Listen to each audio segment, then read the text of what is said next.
Em outubro de 1873, o vento da pradaria do território de Dakota era totalmente rude. Como um valentão, ele se forçava através dos choupos ao lado do riacho e raspava o solo recém-arado das fazendas.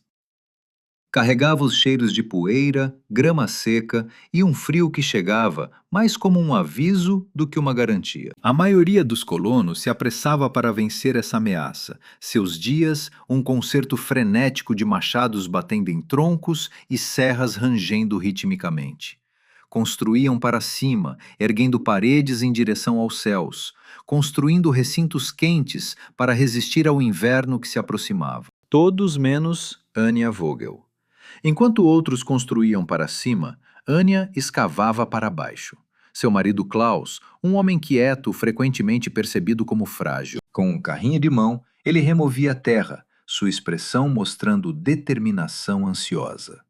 No entanto, era Anya, uma mulher de 30 anos, cujas mãos estavam mais acostumadas a uma batedeira de manteiga do que a uma pá. Com uma serenidade perturbadora, ela supervisionava o trabalho. Ela não estava construindo uma cabana de toras. Ela estava abrindo uma fenda no sopé de um penhasco baixo de calcário voltado para o sul que definia o limite de sua propriedade. Silas Croft, que havia erguido 3 fortes militares e 12 casas, parou sua carroça na colina que olhava para a terra dos Vogel. Ele despejou um jato de suco de tabaco no chão e sussurrou para seu cavalo: "O que diabos aquela mulher está fazendo?" Do seu ponto de vista, parecia mais o início de uma sepultura do que a fundação de uma casa. Isso foi um movimento incrivelmente tolo, um convite explícito ao frio intenso.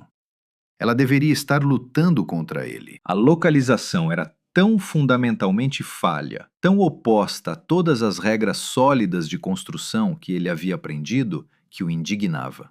Ele havia testemunhado novatos errarem, construir muito perto do riacho, usar madeira verde que iria deformar e contrair. No entanto, ele nunca havia observado alguém tentando morar em uma cavidade subterrânea. Era pura loucura. Em questão de dias, murmúrios começaram no novo assentamento de Prairie Ridge. Anya Vogel não era apenas incomum. Era considerada afligida pela loucura da pradaria, cavando uma toca para sua família como um texugo. Seus 2 filhos, Liesel, 8, e Emil, 6, brincavam ao lado do monte crescente de terra cavada, alheios aos olhares e sussurros dos vizinhos. Anya, no entanto, estava plenamente ciente. Enquanto balançava a picareta, sua lâmina atingindo rochas ocultas e produzindo faíscas, ela sentia olhares em suas costas. Percebia o silêncio que descia quando ela entrava no armazém geral. No entanto, a construção de Anya não provinha de medo ou loucura, mas de lembrança. O formidável inverno de Dakota finalmente chegou, uma estação que seria contada por eras. Sua cavidade de terra incomum excederia a ser um mero refúgio, se tornaria uma revelação. Demonstrava que o calor mais verdadeiro não vinha de resistir ao frio, mas de aceitar o chão. A diferença seria medida em graus Celsius, em estéreis de lenha e na resistência pacífica de sua família. Se você está intrigado com esse conhecimento esquecido, que permitiu que as pessoas prosperassem sob circunstâncias adversas, inscreva-se em nosso canal. Cada semana, revelamos um desses métodos obsoletos, demonstrando que a sabedoria antiga frequentemente contém os fundamentos da robustez contemporânea. O escárnio começou como um zumbido suave de curiosidade e logo se transformou em uma cacofonia de desprezo aberto. O empreendimento de Anya violava o código visual da sobrevivência na pradaria. Uma moradia era um baluarte, uma fortaleza de madeira contra o reino horizontal do vento e da neve. Compunha-se de 4 paredes, um telhado inclinado para desviar o acúmulo de neve e um orgulhoso fio de fumaça subindo de uma chaminé de pedra. Isso foi um ato de resistência humana. O buraco que Anya cavou foi interpretado como desistência. Silas Croft, um construtor veterano, sentiu que era sua responsabilidade cívica agir. Uma tarde, ele foi a cavalo até a propriedade deles, desmontando com o ar arrogante de alguém acostumado a ser ouvido. Klaus o cumprimentou enquanto limpava as mãos na calça.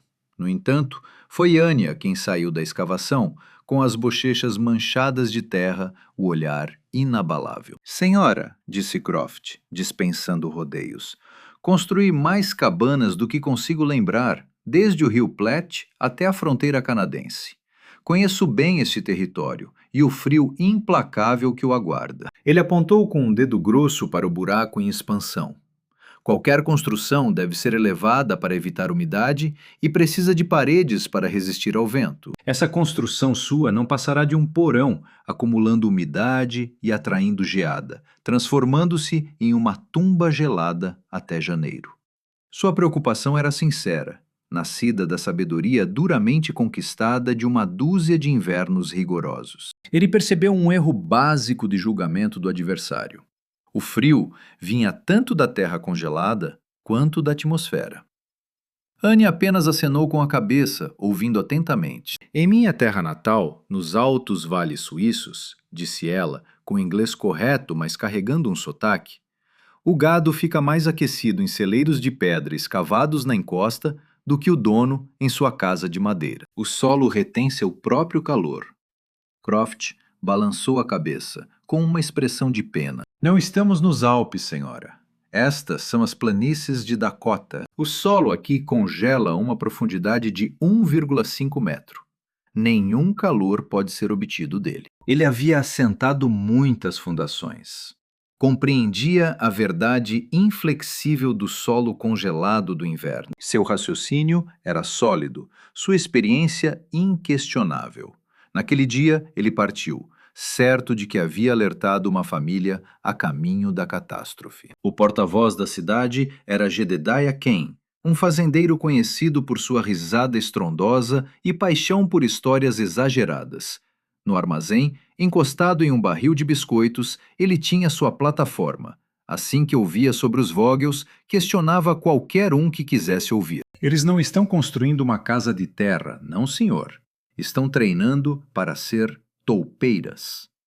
Anya está escavando o túnel principal e Klaus empurra a terra para fora atrás dele. Os homens riram, batendo nas coxas. O apelido pegou.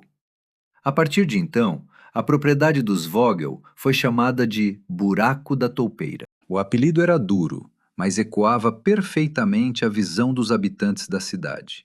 Eles estavam cavando, se escondendo, agindo como animais, não como pioneiros dignos. O fardo social pesava mais sobre Klaus.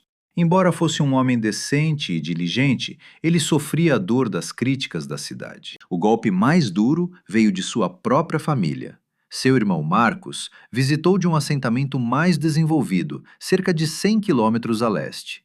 Marcos era um comerciante, um homem de colarinho duro que priorizava as aparências. Ele ficou ao lado da escavação, suas botas brilhantes acumulando uma fina camada de poeira. Sua expressão, um quadro perfeito de choque e mortificação.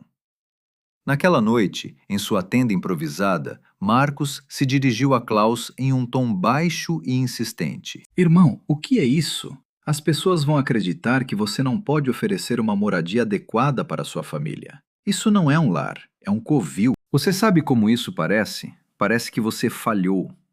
As palavras destinadas a ser preocupação fraterna cortam mais fundo do que qualquer ridículo de fora. Naquela noite, o fardo parecia imenso dentro da sua tenda apertada. Ser o assunto da cidade é difícil, Klaus confessou a Anya, de costas para ela. Ele não estava duvidando da expertise dela, mas estava desmoronando sob a tensão do isolamento deles. Anya se aproximou e sentou ao lado dele, segurando sua mão áspera. Ela não deu consolo vazio. Ela forneceu uma verdade a qual ele pudesse se agarrar, uma base que era o núcleo de sua crença. Klaus, ela sussurrou. As casas deles são construídas para resistir ao vento, mas a nossa é construída para que o vento não possa nos localizar. O chão não é afetado pelo vento, e nós também não seremos. Essa era sua frase de marca, uma interpretação poética da física que redefiniu todo o desafio. Eles não estavam se escondendo, estavam sendo astutos. Ele se virou para olhá-la, para a confiança inabalável em seu olhar, e sua própria determinação se fortaleceu. O inverno revelaria o que era prudente e o que era imprudente, e o trabalho persistiu. Quando as primeiras neves cobriram as planícies, os vizinhos dos Vogels estavam preenchendo as rachaduras em suas paredes de madeira com uma mistura de lama e grama. Suas casas de toras se erguiam como emblemas confiantes e completos de preparação na propriedade Vogel. Restava apenas uma vala profunda em comum ao lado de um penhasco rochoso, uma cavidade aberta aguardando cobertura. O ridículo persistiu por 2 meses inteiros, e a vindicação duraria por 1 século de invernos. O plano da toca de Vogel era uma lição avançada em dinâmica térmica, derivada de séculos de observação alpina. Não era um abrigo básico, mas um mecanismo meticulosamente projetado para capturar e reter energia. Anya não estava apenas escavando um poço, ela estava colaborando com o absorvedor de calor mais eficaz da Terra, o próprio solo. A fase inicial foi a escavação. Anya exigiu que eles escavassem 1,2 metros abaixo do nível da pradaria, formando um piso rebaixado. Esta era a regra fundamental, alcançar abaixo da linha de geada. Embora Silas Croft estivesse certo de que o solo superficial se transformaria em um bloco sólido, o solo profundo abaixo dele mantinha uma temperatura consistente durante todo o ano. Naquela área, a temperatura do solo a uma profundidade de 1,2 a 1,5 metros permanecia estável entre 7 e 10 graus Celsius. Não importava a época, não era quente, mas era vastamente diferente das perigosas temperaturas abaixo de zero que o ar logo conteria. O solo escavado, um fértil barro escuro, foi meticulosamente empilhado ao lado, não descartado. A barreira traseira do edifício era o próprio penhasco de calcário. Este era o segundo conceito: utilizar massa térmica.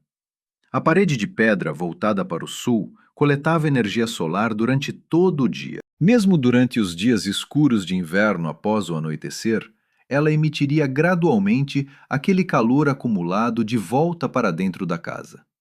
Atuava como um absorvedor solar passivo, um enorme reservatório de pedra funcionando sem parar, tanto de dia quanto de noite. Anya instruiu Klaus a esculpir ranhuras na pedra, não por ornamentação, mas para expandir a área externa, permitindo que absorvesse e emitisse calor de forma mais eficaz. Para a parede frontal e as 2 paredes laterais, eles usaram a madeira de algodão mais pesada que puderam encontrar, colocada na vertical e parcialmente enterrada no chão. A parede frontal tinha apenas 1,5 metros de altura do piso rebaixado até a borda do telhado, reduzindo seu contato com os fortes ventos do noroeste. Tinha 2 janelas compactas e bem isoladas, cada uma com no máximo 0,6 metros por 0,6 metros, permitindo a entrada de luz sem perder calor. Anya exigiu que fossem de vidros duplos, uma característica incomum na fronteira. Ela conseguiu isso usando 2 placas de vidro cuidadosamente preservadas por janela, com um espaço de ar selado de 2,5 centímetros entre elas. Isso formava uma bolsa de ar parado, um isolante surpreendentemente eficiente.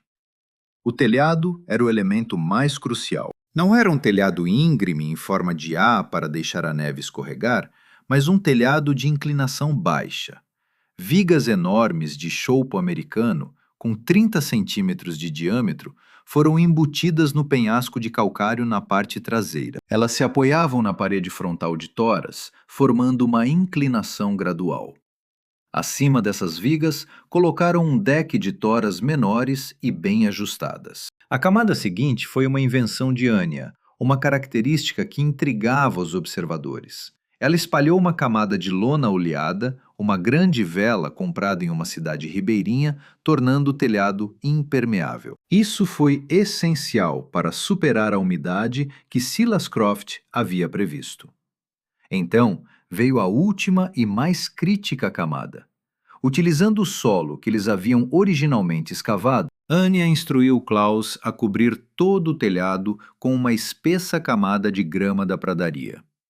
Não uma camada cosmética, mas 45 centímetros completos de solo e raízes de grama firmemente compactados. Este foi o terceiro e mais potente princípio: isolamento. Além da inércia térmica, o telhado de grama, pesando várias toneladas, possuía capacidades isolantes excepcionais, com uma resistência térmica muito superior à de um simples telhado de madeira. Ainda mais significativamente, semelhante à parede de pedra, ele tinha uma enorme massa térmica. Seriam necessários dias de temperaturas congelantes contínuas para que a geada começasse a penetrar nas camadas externas dessa cobertura de solo. A habitação agora estava envolta por terra em 3 lados e meio.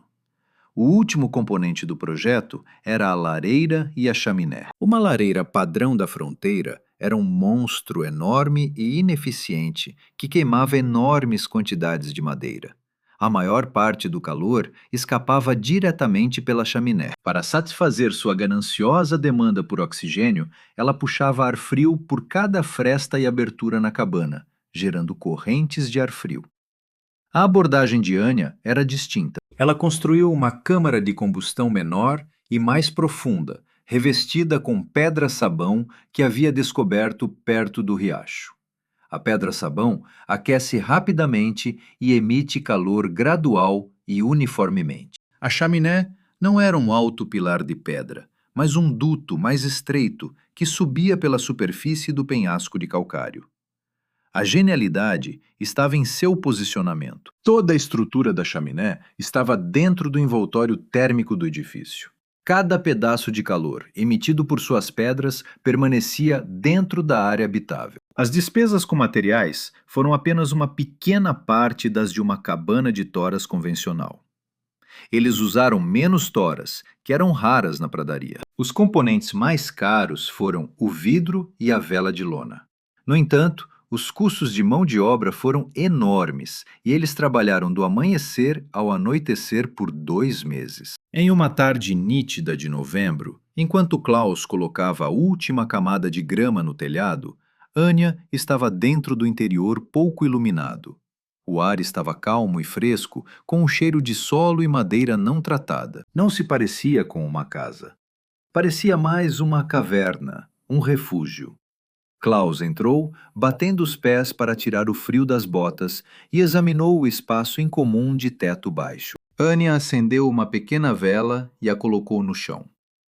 Em uma cabana comum, a chama teria tremido e cintilado, expondo as inúmeras pequenas correntes de ar que eram inimigas do calor em tal lugar. A chama permaneceu imóvel, uma pequena e constante lança de brilho. O problema não é o frio, disse Anya, mas ela estava se dirigindo a si mesma tanto quanto a ele. O verdadeiro problema é o vento. Ele age como um ladrão, roubando o calor das paredes, do telhado e da sua pele. Não construímos uma casa. O que criamos é um abrigo que o vento não consegue penetrar. Essa foi a mudança crucial de perspectiva. Seus vizinhos viam o frio como um inimigo difuso a ser combatido com uma fogueira maior. Anya, no entanto, identificou o vento como a principal causa da perda de calor. Ela criou uma construção aerodinamicamente indetectável ao vento. Seu fogo não precisava combater todo o território de Dakota. Precisava apenas aquecer o ar calmo e contido dentro das paredes de terra. Siga-me. A figura que emergiu desta cabana durante a tempestade mais severa da memória recente transformaria tudo para os moradores de Prairie Ridge. O inverno de 1873-1874 não veio aos poucos. Atingiu como uma marreta no final de dezembro, uma nevasca que os Lakota mais tarde nomearam. O inverno da Grande Morte Branca começou com uma suavidade enganosa, um degelo que derreteu a neve inicial. Então, a temperatura despencou e em 6 horas caiu 28 graus Celsius. Uma ventania persistente de noroeste levantou a neve recém-caída e a lançou pelas planícies. As condições da nevasca eram tão totais que uma pessoa podia se desorientar ao viajar da cabana para o celeiro. A temperatura estava em brutais, menos 30 graus Celsius, mas com a sensação térmica do vento, parecia menos 51 graus Celsius. Para os colonos, dentro de suas impressionantes casas de toras, a luta pela sobrevivência começou. Se você acha que essa engenhosidade merece ser lembrada, reserve um segundo para apertar o botão de curtir. Isso ajuda a levar essas histórias incríveis de resiliência para um público mais amplo. A história agora se divide, alternando entre a luta frenética nas cabanas típicas e a profunda, quase inacreditável tranquilidade na morada de terra de Vogel. Na cabana de Silas Croft, uma construção que ele mesmo ergueu, a melhor do assentamento, com toras entalhadas à mão e precisamente encaixadas, uma batalha se travava. Sua enorme lareira de pedra, o tesouro da casa, devorava toras em um ritmo assustador. A cada hora, sua esposa ou filho adolescente precisavam se vestir bem e enfrentar a nevasca cegante para pegar mais um braçado da pilha de lenha que diminuía rapidamente. Mesmo com o fogo ardente, os cantos da sala principal estavam congelando. Um balde de água colocado a 4,6 metros da lareira tinha uma espessa crosta de gelo. Aquele ladrão implacável, o vento, estava passando pelas menores rachaduras no rejunte, gerando correntes de ar sorrateiras que deslizavam pelo chão. O contraste entre o calor perto do fogo e o frio em outros lugares não era apenas desconfortável, era perigoso. Eles existiam dentro de um círculo de 3 metros de calor tolerável, enquanto o resto de sua casa robusta havia cedido ao frio. Dentro de casa, longe da lareira, a temperatura era de apenas 3 graus Celsius. Na fazenda de Jedediah Kane, as condições eram ainda mais graves. Sua cabana menor foi construída com menos precisão. O vento não apenas descobria aberturas, ele rugia através delas. Eles haviam pendurado cobertores sobre portas e janelas, mas não era suficiente. Para abastecer sua lareira menor e menos eficiente, consumiam lenha em um ritmo que garantia o esgotamento em 3 dias. Na segunda noite da tempestade, toda a família se retirou para um único cômodo. A evidência mais comovente de seu sofrimento não foi uma falha espetacular, mas uma ação silenciosa e desesperada. A esposa de Jedediah, Mary, possuía uma linda batedeira de manteiga, uma peça de sua vida anterior que ela trouxera de Ohio, feita de bordo polido por seu pai. À medida que as chamas diminuíam e o frio mortal entrava no cômodo, Jedediah pegou seu machado e, com o consentimento silencioso e choroso de sua esposa, destruiu a batedeira. Os restos de seu último vínculo com o passado foram lançados às chamas, garantindo mais 120 minutos de calor. Simultaneamente, dentro da toca, um mundo completamente diferente estava se formando. A fúria da nevasca externa foi reduzida a um leve murmúrio. O interior permanecia sem vento, pois nenhuma entrada permitia que as rajadas penetrassem. A camada de 46 centímetros de grama e solo no teto agora era coberta por um monte de 1,2 metro de neve isolante, formando uma barreira quase totalmente resistente às temperaturas congelantes. Por meses, a parede de calcário nos fundos armazenou energia solar e agora liberava gradualmente um calor radiante e suave no ambiente. A lareira compacta e eficiente de pedra-sabão emitia um brilho suave de suas chamas modestas. Os cálculos de consumo de lenha de Anya eram meticulosos. Eles queimavam menos de 25% da madeira que Silas Croft consumia, demonstrando seu triunfo. O charme da cena estava em sua simplicidade doméstica. Klaus estava sentado em uma mesinha, consertando um pedaço de arreio. Os 2 jovens, Liesel e Amil, sentavam-se em um cobertor no chão, lendo um livro, vestindo apenas mangas de camisa. Nenhuma névoa se formava em sua respiração, e um balde de água colocado junto à parede da frente estava fresco, mas completamente descongelado. Isso serviu como a validação definitiva para as crianças. Eles não estavam apenas suportando, estavam confortáveis, levando uma vida comum enquanto uma nevasca recorde uivava a meros centímetros acima. Usando um pequeno termômetro de vidro e mercúrio que trouxe de sua terra natal, Anya mediu a temperatura central do cômodo. Marcava 20,6 graus Celsius. O contraste entre a moradia deles e a de Silas Croft estava longe de ser pequeno. Era um abismo enorme. 20,6 graus Celsius comparados a 3,3 graus Celsius. Lá fora, a temperatura estava em menos 30 graus Celsius no terceiro dia da nevasca. O problema atingiu a propriedade de Croft. As severas e rápidas variações de temperatura haviam fraturado a argamassa de sua chaminé. Uma corrente de fumaça começou a infiltrar-se na cabana, criando risco de asfixia que os obrigou a apagar as chamas. Privados de sua principal fonte de calor, a temperatura interna de 3,3 graus Celsius começou a cair. Rapidamente, olhando para os rostos trêmulos de sua esposa e filho, Silas Croft, o habilidoso artesão que sentira pena da mulher insensata escavando uma toca, teve que escolher. Seu ego não oferecia defesa suficiente contra o frio letal. Da nevasca ofuscante, emergiu uma figura tão envolta que era irreconhecível, batendo na porta de madeira resistente dos Vogels. Klaus atendeu. Com a barba coberta de gelo, Silas Croft cambaleou pela porta. Em vez de encontrar uma onda de calor abrasador, ele encontrou um abraço sólido de calor constante, como se entrasse em um clima completamente novo. A atmosfera era tranquila e silenciosa.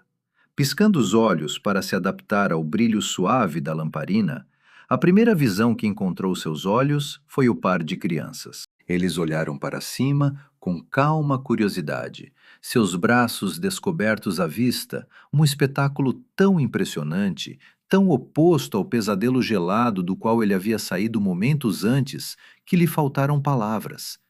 Ele desatou o cachecol do rosto. Seu olhar percorreu o cômodo com seu teto baixo, registrando a parede de alvenaria, as chamas modestas e a completa ausência de qualquer corrente de ar detectável. Do casaco, ele retirou um pequeno termômetro de latão. Era idêntico ao que Anya usava. Ele não buscou aprovação. Caminhando para o meio do espaço, pendurou-o em um pino de madeira e então permaneceu em silêncio, de costas para os Vogels, observando-o. Ele observou o mercúrio subir além de 4 graus Celsius, além de 10 graus Celsius, além de 15 graus Celsius, até se estabilizar inabalável. Ficou olhando por um minuto inteiro, então se virou. Seu rosto, uma mistura de cansaço, incredulidade e uma humildade esmagadora emergindo. Ele olhou para Anya, depois para Klaus. Seus lábios se entreabriram, mas nenhuma palavra de desculpa saiu. Em vez disso, sua reação foi a de um artesão habilidoso. Por um longo momento, o engenheiro, derrotado por um design superior, permaneceu em silêncio. Era o silêncio de alguém cuja perspectiva inteira acabara de ser despedaçada. Ele então se virou para Anya, seu olhar sem piedade, mas cheio de um respeito urgente e profundo, e pediu: "Mostre-me seu método de construção." Após 4 dias, quando a grande nevasca finalmente diminuiu, a pradaria estava completamente transformada. Um terreno de vastos montes de neve e um silêncio profundo. Saindo de suas cabanas, os colonos de Prairie Ridge apertaram os olhos sob o brilho, avaliando os danos. Nenhuma vida foi perdida, mas o preço foi alto. O gado havia morrido, o congelamento era generalizado e a maioria das famílias havia consumido uma quantidade perigosa de sua lenha de inverno. Mais 2 meses gelados estavam por vir. O primeiro relato circulando no assentamento dizia respeito a Silas Croft e sua família buscando refúgio com os Vogels. Quando Croft pessoalmente confirmou, a história foi recontada em vozes sussurradas e surpresas, e da noite para o dia, a visão da comunidade sobre Anya Vogel se transformou. A zombaria murcha quando confrontada com evidências irrefutáveis. O indivíduo que antes era seu crítico mais ferrenho entre os especialistas, agora emergiu como seu maior apoiador. Ele evitou grandes discursos. Seu apoio foi sutil, mas significativamente mais impactante. Durante a reunião seguinte no Armazém Geral, Jedediah Kane, aquele que havia cunhado o termo buraco de esquilo, tentou zombar disso. Posicionado perto do fogão, Silas Croft lhe deu um olhar gelado. Jedediah, ele pronunciou, seu tom baixo, mas ressoando por todo o espaço. Aquele buraco estava a 21 graus Celsius quando minha própria casa, a melhor cabana deste condado, estava congelando e verifiquei 2 vezes. O fogo dela puxa ar de fora. Nossos fogos puxam de dentro, consumindo nosso próprio calor. Estamos fazendo tudo errado. Um silêncio atônito desceu sobre a sala. Marcou um reconhecimento público de um erro pelo construtor mais estimado entre eles. A justificativa estava completa. O termo buraco de esquilo nunca mais foi pronunciado de forma zombeteira. Dentro de um ano, o design começou a ser chamado por um novo nome, a Casa do Penhasco Vogel. Naquela primavera, uma cena extraordinária aconteceu. Silas Croft, o especialista em construção de toras, foi observado segurando uma pá e uma picareta. Ele ajudou uma família recém-instalada a escavar um local ao pé do mesmo penhasco de calcário, aproximadamente 400 metros da casa de Anja. Suas ações foram além da mera imitação do design dela. Ele estava instruindo outros. Ele detalhou os conceitos de massa térmica e proteção contra o vento que havia absorvido durante sua visita obrigatória. Ele trouxe seu esquadro e nível de carpinteiro, aplicando seu meticuloso cuidado às ideias baseadas em terra de Anja. Quando a primeira neve caiu em 1874, mais 3 casas no penhasco haviam sido concluídas, seus telhados de turfa ficando verdes sob a luz do sol de outono. A nova ideia se propagou não por uma reviravolta dramática, mas pelas escolhas silenciosas e pragmáticas das famílias.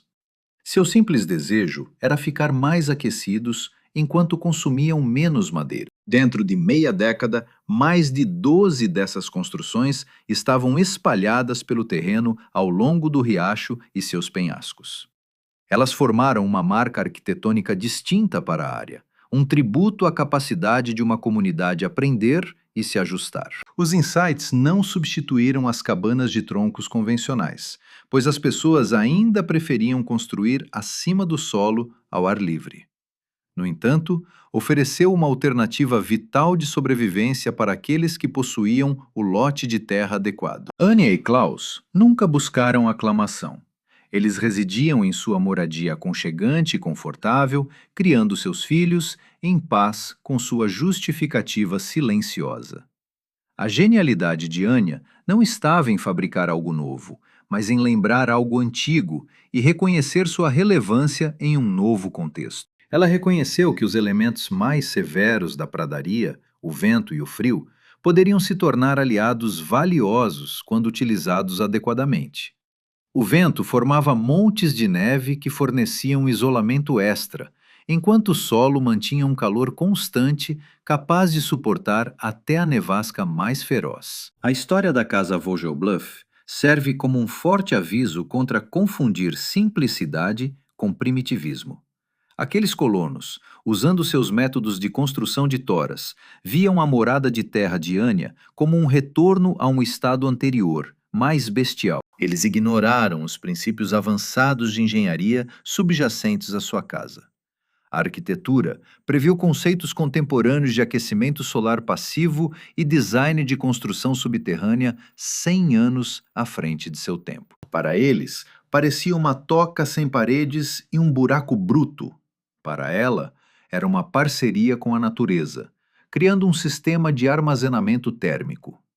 A natureza selvagem não valorizava o costume ou a arrogância obstinada, valorizava a eficácia funcional. Em meio às duras provações daquele inverno terrível, o conhecimento calmo de Anya Vogel demonstrou ser o método mais durável de todos.